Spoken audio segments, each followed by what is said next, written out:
আল্লাহ আমার রব, এই রবি আমার সব। দামে দামে তুন মনে তারি অনুভব।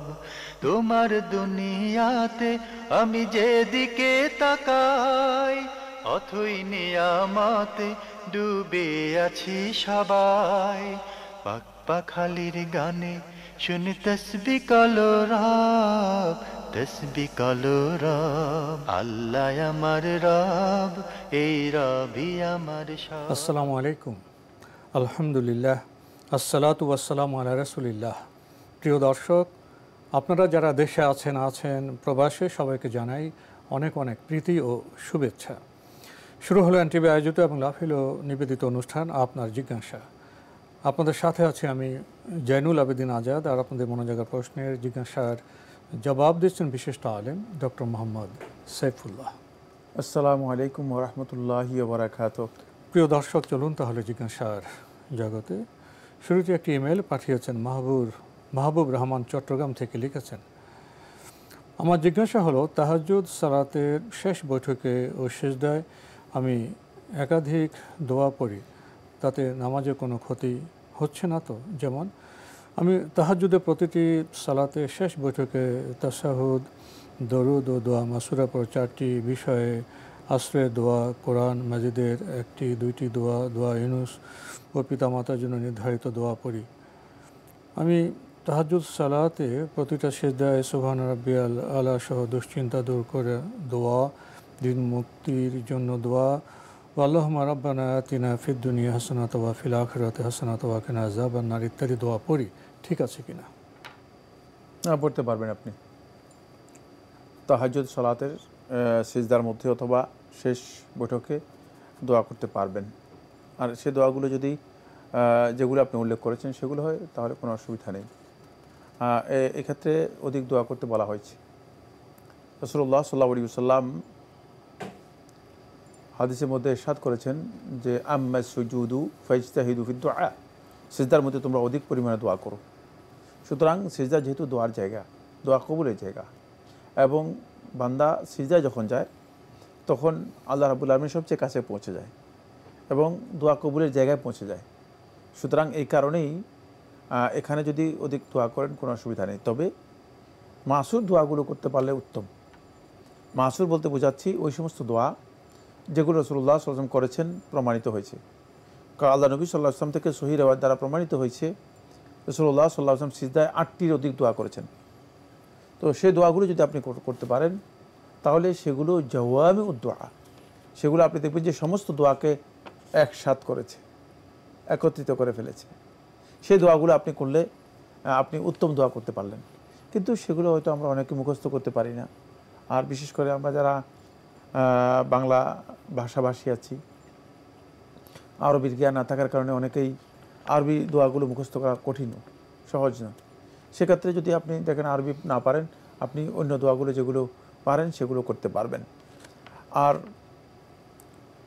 শেষ বৈঠকে এ ব্যাপারে রাসূলুল্লাহ সাল্লাল্লাহু আলাইহি ওয়াসাল্লামের হাদিস রয়েছে। আল্লাহ নবী সাল্লাল্লাহু আলাইহি ওয়াসাল্লাম বলেছেন, ফালিয়াতাখায়্যার মা ইয়াশাউ মিনাদ দুআ, শেষ বৈঠকে আপনি ইচ্ছা করলে যা আপনার মন চাচ্ছে দোয়া করা দরকার সে দোয়া করতে পারবেন। সেক্ষেত্রে মাসুর দোয়াগুলো অগ্রাধিকার দিতে হবে, যেগুলো বর্ণিত আছে সেগুলো। সেখানেও রাসূলুল্লাহ সাল্লাল্লাহু আলাইহি ওয়াসাল্লামের আমরা জানি যে অনেকগুলো মাসুর দোয়া রয়েছে। সেই মাসুরাতগুলো যদি পড়তে পারি, যেগুলোকে দোয়ায় মাসুরা বলা হয় অথবা মাসুর দোয়া, সেগুলো যদি পড়তে পারি সেটা উত্তম, কোনো সন্দেহ নেই। কিন্তু যদি সেটা কেউ না জানেন, তিনি অন্য কোনো দোয়া করেন, তাহলে করতে পারেন। আর যে দোয়াগুলো আপনি বলেছেন সেগুলো সুন্নাহ পরিপন্থী নয়, সেগুলো করতে পারবেন, এতে সালাতের ক্ষতি হবে না ইনশাআল্লাহ। শেষ বৈঠক অর্থাৎ সালাম ফিরানোর আগে, তো সেখানে আমরা দোয়া করতে পারবো অধিক সংখ্যক। সেখানে কি বাংলা কোনো দোয়া করা যাবে? হ্যাঁ, বাংলায় যদি তিনি যিনি একেবারে দোয়া জানেন না, মাসুর দোয়াগুলো জানা নাই, অন্য কোনো দোয়াও জানা নাই, তাহলে তিনি কি করবেন? তিনি বাংলাতে দোয়া করতে পারবেন। আমরা খুবই গুরুত্বপূর্ণ বিষয়ে অবগত হলাম। প্রিয় দর্শক, আমাদের হাতে একটি চিঠি পাঠানো হয়েছে দুনিয়া কলেজ শনিরাখড়া, ঢাকা থেকে। লিখেছেন, আরশের নিচে ছায়া পাবে যারা, তাদের একটি বৈশিষ্ট্য মসজিদের সাথে অন্তর ঝুলে থাকে। এর মানে কি? আর নারীরা কি সেটি পাবে? প্রশ্ন করেছেন যে আরশের নিচে যারা ছায়া পাবে তাদের এক দলের পরিচয় রাসূলুল্লাহ সাল্লাল্লাহু আলাইহি ওয়াসাল্লাম দিয়েছেন, যাদের অন্তর মসজিদে কলবুহু মুআল্লাকুন বিল মাসাজিদ, মসজিদের সাথে জুড়ে থাকে। এর অর্থ হচ্ছে দুটি। এক নম্বর হচ্ছে তারা সালাত আদায় করে আরেক সালাতের জন্য বসে থাকে, অপেক্ষা করে, পরবর্তী সালাতের জন্য। হ্যাঁ, আল ইন্তিজার লিস সালাত বাদা সালাহ, সালাত আদায় করার পরে আরেক সালাতের জন্য বসে থাকা, মানে তারা সালাতের জন্য অপেক্ষা করতে থাকে, তারা মসজিদে অপেক্ষা করে, এটা একটা অর্থ। আরেকটি অর্থ হচ্ছে কলবুহু মুআল্লাকুন বিল মাসাজিদের অর্থ হচ্ছে তিনি সালাতের জন্য সবসময় সজাগ থাকেন। যখনই সালাতের হাইয়া আলাস সালাহ, সালাতের জন্য ডাকা হয়, তখনই সালাতের জন্য মসজিদে চলে যান, মসজিদে জামাত নিয়মিত সালাত আদায় করে থাকেন। এই দুটি যাদের বৈশিষ্ট্য, তারা হচ্ছে কলবুহু মুআল্লাকুন বিল মাসাজিদ, এরা এই ফজিলতটুকু পাবে, এরা এই ফজিলতটুকু পাবে। প্রশ্ন করে নারীরা কিভাবে পাবে এই ফজিলত? নারীদের প্রয়োজন নেই, নারীদের জন্য এটা, নারীরা ঘরে সালাত আদায় করলে এর চেয়ে বড় ফজিলত পাবে। জি, আমরা জানলাম নারীদের এর জন্য এই ফজিলতের প্রয়োজন নেই। জি, সম্পর্কে আরও লিখেছেন, যে যাকে ভালোবাসে তার সাথে জান্নাতে থাকবে। আল্লাহ তাআলাকে তো আমরা জীবনের থেকেও বেশি ভালোবাসি, আমরা কি জান্নাতে তার সাথেই থাকব? কেমনভাবে ভালোবাসলে আল্লাহ তাআলার সাথে জান্নাতে থাকতে পারবো? এখানে মূলত আল্লাহ রাব্বুল আলামিনের ভালোবাসার বিষয়টি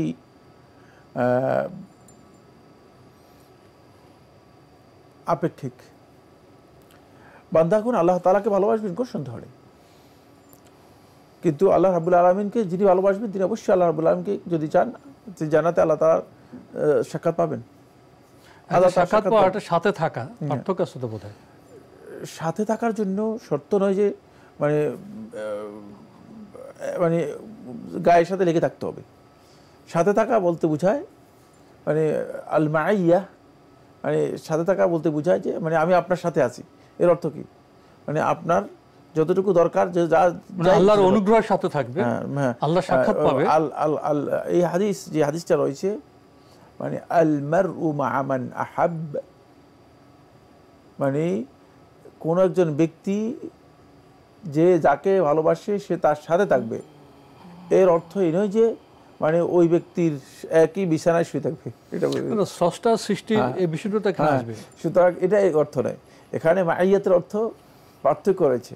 মাইয়াত এর বিভিন্ন ধরন আছে। এই মাইয়াতের ধরন হচ্ছে মানে আপনি মাইয়াতের একটা অর্থ হচ্ছে মাইয়াত আন-নুসরা, আল্লাহ রাব্বুল আলামিনের সাহায্য, আল্লাহ তাআলার সকল মানে দৃষ্টিতে আপনি থাকবেন, সকল প্রকার অনুগ্রহের অধীনে থাকবেন। আল্লাহ রাব্বুল আলামিন আপনার সব কিছু আল্লাহ তাআলার সাথেই আছেন এমন মনে হবে, আপনার কাছে মনে হবে যে আল্লাহর সাথেই আছেন। যেমন আপনি যেমন চাঁদ দেখতেছেন, বলছে চাঁদটা আমাদের সাথে আছে, কিন্তু চাঁদ কি আসলে আমাদের সাথে আছে? মানে আমাদের আরেকটা মাইয়াতের অর্থ হচ্ছে মুরাফাকা। মাইয়াতের আরেকটি হচ্ছে মুরাফাকা। মুরাফাকা হচ্ছে মানে একেবারে সাহচর্য, মানে একজন আরেকজনের সাথে লেগে থাকা। লেগে থাকার বিষয়টি এটা মাখলুকের সাথে কখনো হতেও পারে, নাও হতে পারে। হাদিসে লেগে থাকাটা মূলত এখানে উদ্দেশ্য নয়, কারণ একজনকে আরেকজনের জায়গায় লেগে থাকতে আল্লাহ রাব্বুল আলামিন জান্নাতের জায়গার অভাব আছে যে এজন্য সবাই একসাথে এক জায়গায় থাকতে হবে না। আপনি যখন মনে করবেন তখনই তার সাথে থাকতে পারলেই হলো, এটাই এখানে উদ্দেশ্য। তার সাক্ষাৎ পাবেন, এটাই হলো এখানে বড় কথা। হ্যাঁ, তার সাক্ষাৎ পাবেন, এটাই হলো এখানে উদ্দেশ্য। সুতরাং মুরাফাকাতের লেগে থাকার যে অর্থ, সে অর্থ মূলত এখানে উদ্দেশ্য নয়, এখানে সে অর্থ উদ্দেশ্য নয়। কিন্তু মুরাফাকাত যদি কেউ চায়, আল্লাহ রাব্বুল আলামিন তাকে অবশ্যই মুরাফাকাত আল্লাহ সুবহানাহু ওয়া তাআলা বান্দাদেরকে দেবেন, কিন্তু সেই মুরাফাকাতের ধরন কাইফিয়ত আল্লাহ তাআলাই সবচেয়ে ভালো জানেন। তবে মাইয়াতের অর্থ এখানে মুরাফাকাত উদ্দেশ্য নয়। কেমনভাবে ভালোবাসলে আল্লাহ তাআলার সাথে জান্নাতে থাকতে পারবো? এটা একটা অতিরিক্ত প্রশ্ন। সেটা হচ্ছে এই, আল্লাহ তাআলা ভালোবাসা কাকে বলে? সেটা জানতে হবে। আপনি যদি আল্লাহ তাআলা ভালোবাসার মিনিং বুঝেন তাহলে আপনি বুঝতে পারবেন। আল্লাহ তাআলা ভালোবাসার মিনিং হচ্ছে রাসূল সাল্লাল্লাহু আলাইহি ওয়াসাল্লামের সম্পূর্ণ আনুগত্য অনুসরণ করা। এটাই আল্লাহ সুবহানাহু ওয়া তাআলা কোরআনে কারীমের সূরাত আলে ইমরানের 31 নম্বর আয়াতের মধ্যে বলে দিয়েছেন। সূরা আলে ইমরানের 31 নম্বর আয়াতের মধ্যে আল্লাহ তাআলা বলেছেন, কুল ইন কুনতুম তুহিব্বুনাল্লাহা ফাত্তাবিউনি, যদি তোমরা আল্লাহকে ভালোবাসার কথা বলো তাহলে আমার অনুসরণ করো। রাসূলুল্লাহ সাল্লাল্লাহু আলাইহি ওয়াসাল্লামের পরিপূর্ণ অনুসরণ, আল্লাহ নবী সাল্লাল্লাহু আলাইহি ওয়াসাল্লামের সুন্নাহর পরিপূর্ণ আনুগত্য যদি কেউ করতে পারেন তাহলে তিনিই আল্লাহকে পরিপূর্ণ ভালোবাসলেন। এই জন্য অন্য আয়াতের মধ্যে আল্লাহ সুবহানাহু ওয়া তাআলা কথা বলেছেন, মান ইউতি'ir রাসূলা ফাকাদ আতা আল্লাহ, যে ব্যক্তি রাসূলের আনুগত্য করলো, মান ইউতি'ir রাসূলা, রাসূলের অনুসরণ করলো, আনুগত্য করলো, ফাকাদ আতা আল্লাহ, সে আল্লাহর আনুগত্য করলো, আল্লাহর অনুসরণ করলো। সুতরাং রাসূল সাল্লাল্লাহু আলাইহি ওয়াসাল্লামের সুন্নাহকে পরিপূর্ণরূপে যিনি মেনে নিতে পারলেন তিনি পরিপূর্ণরূপে আল্লাহকে ভালোবাসলেন। আমরা চিঠি পড়ছিলাম, দুনিয়া কলেজ শনির আখড়া থেকে পাঠানো চিঠি। আরও লিখেছেন, গোপন দানের ফজিলত আরশের নিচে ছায়া পাওয়া যাবে। গোটা জীবনের সব দানই কি গোপন রাখতে হবে এই ফজিলত পেতে, না কিছু প্রয়োজনে প্রকাশ করা যাবে? গোপন দান বলতে বোঝায়, খুব ভালো করে বুঝুন, গোপন দান বলতে বোঝায় যে দানটুকু প্রকাশ করলে মানে কোনো ফায়দা নেই, বরং রিয়া, প্রদর্শন ইচ্ছা অথবা লোকদেরকে জানানোর ইচ্ছা অথবা লৌকিকতা এসে যেতে পারে, সেটা হচ্ছে গোপন দান। আর যে দান করা প্রকাশ্যে করা দরকার সেটা গোপনে করার ফজিলত নেই। প্রকাশ্যে করা দান করার কিছু বিষয় আছে, যেমন যাকাত আপনি মানে হিসাব কষে মানে যে লোকদেরকে দিতে হবে, আপনাকে এখানে ওই জায়গায় গোপন দানের কথা বলা হয়েছে। গোপন দানটা হচ্ছে যেখানে গোপন দানটা গোপন করলে সেখানে ফায়দা আছে, আপনি লৌকিকতা মুক্ত হতে পারবেন, আপনার রিয়া এবং সুমআহ, লোকদেরকে জানানো, লোকদেরকে শোনানো, প্রদর্শন ইচ্ছা, এগুলো থেকে নিজেকে বাঁচাতে পারবেন। সেখানে আপনার ইখলাসের ঘাটতি হয়ে হবে না, সেই গোপন দানের কথা বলা হয়েছে হাদিসের মধ্যে, সেটা গুরুত্বপূর্ণ। কিন্তু গোপন দান ছাড়া দান কখনো কখনো প্রকাশ্যে করা এটা জায়েজ, এবং প্রকাশ্যে করাটা কখনো কখনো সুন্নাহসম্মত, সুন্নাহ দাবি, যেখানে সুন্নাহ দাবি প্রকাশ্য করা সেখানে প্রকাশ্যে করতে হবে। এই জন্য আল্লাহ সুবহানাহু ওয়া তাআলা কোরআনে কারীমে স্পষ্ট করে বলে দিয়েছেন, ইন তুবদু সাদাকাতি ফানি'মাহি ওয়া ইন তুখফুহা, যদি সাদাকাতকে আপনি গোপন করেন সেটা উত্তম, আর যদি সেটাকে প্রকাশ করেন সেটা উত্তম। তো প্রকাশ করেন সেটা উত্তম একটা ক্ষেত্র বিশেষ, আর গোপন করেন সেটা উত্তম ক্ষেত্র বিশেষ। সেটা বুঝে দান করতে হবে, মানে সারা জীবন গোপন করতে হবে, এই হাদিসের মধ্যে এটা উদ্দেশ্য নয়। এমন কাঠিন্য আরোপ করা হয়নি। প্রিয় দর্শক, অবশ্য আমরা নিজেরাই বোধ হয় আমাদের কাঠিন্য করছি, চিন্তার কারণে আমরা কাঠিন্য আরোপ করি। ইসলাম স্বাভাবিক স্বভাবসম্মত ধর্ম, সেটা উপলব্ধি করলে মঙ্গল। আরও একটি ইমেল পাঠিয়েছেন তাহমিদ আহমেদ, লিখেছেন, একা একা কি জামাতে নামাজ আদায় করা যায়? উত্তর দিবেন, জামাত শব্দ অর্থ কি? জামাত কাকে বলে? একা একা জামাতের নামাজ আদায় করা যায়? খুব সুন্দর প্রশ্ন করেছেন। জামাত এর জন্য শর্ত হচ্ছে অন্তপক্ষে দুজন হতে হবে, যদিও আলেমদের মধ্যে ইখতিলাফ রয়েছে, আলেমদের মধ্যে এই মাসালার মধ্যে মত পার্থক্য আছে। একদল উলামায়ে কেরাম বলেছেন কমপক্ষে তিনজন হতে হবে। জামাত শব্দটা তিনজনের মানে উপর প্রয়োগ করা হয়। আর আলেমদের মধ্যে কেউ কেউ বলেছেন কমপক্ষে দুজন হতে হবে। তবে সুনান কুবরা এর মধ্যে ইমাম নাসাই রাহিমাহুল্লাহ তাআলা যে রিওয়ায়াতটি উল্লেখ করেছেন সেখান থেকে বোঝা যায় রাসূলুল্লাহ সাল্লাল্লাহু আলাইহি ওয়াসাল্লাম বলেছেন, সলাতুর রাজুলাইনি আজকা মিন সলাতুর রাজুলি বিওয়াহদিহি, অথবা সলাতুর রাজুলি বিমুফরাদিহি, দুইজন ব্যক্তির সলাত একজন ব্যক্তির একাকী সলাতের চেয়ে উত্তম। এই হাদিস থেকে বোঝা যাচ্ছে যদি দুইজন হয় তাহলে এটা জামাত হবে। আরেকটি হাদিস রয়েছে, এটি সহিহ বুখারীর মধ্যে এসেছে, রাসূলুল্লাহ সাল্লাল্লাহু আলাইহি ওয়াসাল্লাম বলেছে, তোমাদের মধ্যে যদি দুজন ব্যক্তি কোথাও সে বেরিয়ে যায় তাহলে ফালিয়া উম্মুহুমা আহাদুহুমা, তাদের মধ্য থেকে একজন যেন ইমাম হয়। তাহলে বোঝা যাচ্ছে যে দুইজনই জামাত হতে পারবে, তবে দুইয়ের কমে একা একা জামাত হওয়ার কোনো সুযোগ নেই। একা একা সালাতকে জামাত বলা হয় না। আমরা জানলাম বিষয়টি সম্পর্কে। প্রিয় দর্শক, আরও একটি ইমেল পাঠিয়েছেন মোহাম্মদ ইমাম উদ্দিন আহমেদ। লিখেছেন, জোহরের, আসরের এবং এশার নামাজের সময় ইমাম সাহেবের পেছনে নামাজ পড়ার সময় আমি কি নীরব থাকবো নাকি সূরা ফাতিহা বা অন্য সূরা পড়ব? সূরা ফাতিহা তো অবশ্যই পড়বেন, নীরব থাকার কোনো সুযোগ নেই। সূরা ফাতিহা না পড়লে সালাতেই হবে না। এই কথাগুলো আমরা অনেকবার বলেছি, বহুবার বলেছি। কারণ হচ্ছে আল্লাহ নবী সাল্লাল্লাহু আলাইহি ওয়াসাল্লাম বলেছেন সালাত হবে না, তা আমাদের বক্তব্য নয়। সরাসরি রাসূলুল্লাহ সাল্লাল্লাহু আলাইহি ওয়াসাল্লামের হাদিস, সহিহ বুখারী হাদিস, লা সালাতা লিমান লাম ইয়াকরা বিফাতিহাতিল কিতাব, যে সূরা ফাতিহা পড়ল না তার সালাত হয় নাই। সুতরাং সূরা ফাতিহা তো অবশ্যই পড়তে হবে। সূরা ফাতিহা যদি না পড়েন তাহলে আপনার সেই সালাতই হবে না। যারা আজকে সূরা ফাতিহা নিয়ে ইখতিলাফ করছেন বা একথা বলছেন যে সূরা ফাতিহার মধ্যে ইখতিলাফ রয়েছে, না পড়লেও সালাত হয়ে যাবে, তারা ইখতিলাফের কারণে তাদের সালাতকে তারা ক্ষতিগ্রস্ত করছেন, কোনো সন্দেহ নেই। কারণ আল্লাহ রাসূল সাল্লাল্লাহু আলাইহি ওয়াসাল্লামের হাদিস স্পষ্ট বক্তব্য। হাদিসের কোথাও রাসূলুল্লাহ সাল্লাল্লাহু আলাইহি ওয়াসাল্লাম অস্পষ্ট কিছুই রাখেন নেই। একাধিক হাদিস রয়েছে, অনেকগুলো হাদিস রয়েছে সূরা ফাতিহার ব্যাপারে।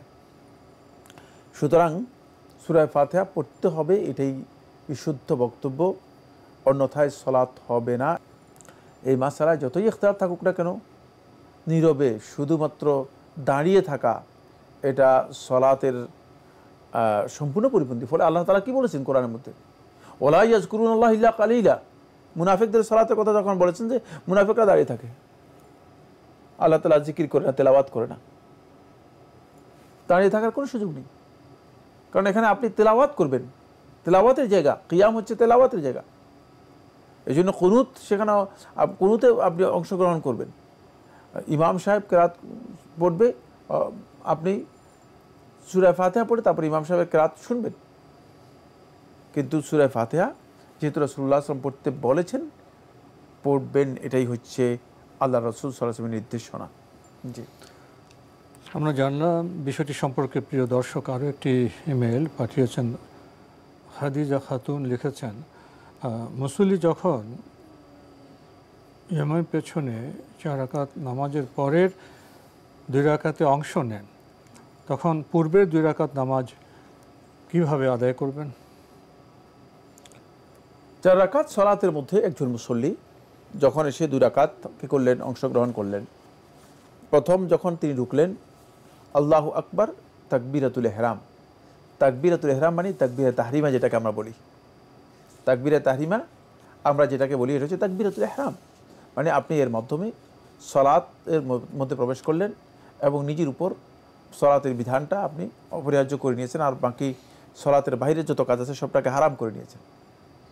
সুতরাং তাকবীরা তাহরিমার পরেই আপনার প্রথম রাকাত শুরু। ইমামের সাথে প্রথম, দ্বিতীয় রাকাত, 2 রাকাত শেষ হলো। তাহলে আপনি যখন সালাম ফিরাবেন পর দাঁড়াবেন, তখন তৃতীয় এবং চতুর্থ রাকাত আদায় করবেন। ঠিক ইমামের সাথে আপনার প্রথম 2 রাকাত হয়ে গিয়েছে, তারপরে বাকি তৃতীয় এবং চতুর্থ রাকাত আপনি আদায় করবেন। এই হলো সহজ পদ্ধতি, সহজ সরল বিষয়। ইমামের সাথে নিজেকে একাকার করতে চাচ্ছেন, ইমাম তো তার 2 রাকাত হয়ে গেছে, আপনি যখন শুরু করলেন আপনার প্রথম রাকাত, আপনার প্রথম রাকাত। আর সালাত কখনো পিছনের দিক থেকে শুরু হয় না, শুরু করার কোনো পদ্ধতি নেই। আপনি শেষ রাকাত থেকে শুরু করার কোনো পদ্ধতি তো নেই, মাঝখান থেকে শুরু করার কোনো পদ্ধতি নেই। আমার যখন শুরু হয়েছে আমার প্রথম রাকাত দিয়ে শুরু হয়েছে। হ্যাঁ, কারণ আপনার শুরু হবে তাকবীর তাহরিমের মাধ্যমে, শেষ হবে কিসের মাধ্যমে? সালামের মাধ্যমে। সুতরাং দেখাই যাচ্ছে যে সালাতের পদ্ধতি একেবারে স্পষ্ট। রাসূলুল্লাহ সাল্লাল্লাহু আলাইহি ওয়াসাল্লাম বলে দিয়েছেন, সুনান তিরমিজি riwayat-এর মধ্যে এসেছে, তাহরিমু হাত তাকবীরু ওয়া তাহলিলু হাত তাসলিম, যে সালাতের শুরু হবে তাকবীরের মাধ্যমে। সুতরাং আপনার সালাত শুরু হয়েছে তাকবীরের মাধ্যমে, ওয়া তাহলিলু হাত তাসলিম, সালামের মাধ্যমে শেষ হবে। সুতরাং সালাত আপনার শুরু থেকে শেষ পর্যন্ত যাবে, কখনো পিছন দিক থেকে সামনের দিকে যাবে না। ইমামের তৃতীয় রাকাত হলো আমার প্রথম রাকাত। জি, তো আজকে আমাদের এখানে শেষ করতে হচ্ছে। আপনাকে অনেক ধন্যবাদ। আপনাকে অনেক ধন্যবাদ। প্রিয় দর্শক, আমরা দেখছিলাম এনটিভি আয়োজিত এবং লাভ হেলো নিবেদিত অনুষ্ঠান আপনার জিজ্ঞাসা। আমাদের অনুষ্ঠান আপনারা এনটিভি অনলাইনেও দেখতে পারবেন, ভিজিট করুন www.antibbbd.com। এছাড়া ইউটিউবে এবং আমাদের ভেরিফাইড ফেসবুক পেজে অনুষ্ঠান দেখতে পারবেন। শেষে এসে আমরা নামাজের রাকাত কীভাবে পড়ব, নির্ণয় করব সে বিষয়ে জানলাম। নামাজ সম্পর্কে চমৎকার চমৎকার গ্রন্থ আজকাল পাওয়া যায়, সেটা আমরা সংগ্রহ করতে পারি, পড়তে পারি, তাহলে নামাজ আমাদের আরও সুন্দর হবে, শুদ্ধ হবে। চিঠি লিখুন, প্রশ্ন পাঠান আমাদের ঠিকানায়। পরিচালক আপনার জিজ্ঞাসা, এনটিভি, বিএসসিসি ভবন, 7ম তলা, 102 কাজী নজরুল ইসলাম এভিনিউ, কারওয়ান বাজার, ঢাকা 1215। ইমেল অ্যাড্রেস আপনার জিজ্ঞাসা @ntbbd.com। মহান আল্লাহ আমাদের সবাইকে নিরাপদে রাখুন, রাখুন শান্তিতে। আসসালামু আলাইকুম। আল্লাহ আমার রব, এই রবি আমার সব, দামে দামে তন মনে তারি অনুভব। তোমার দুনিয়াতে আমি যেদিকে তাকাই, অথই নিয়ামতে ডুবে আছি সবাই।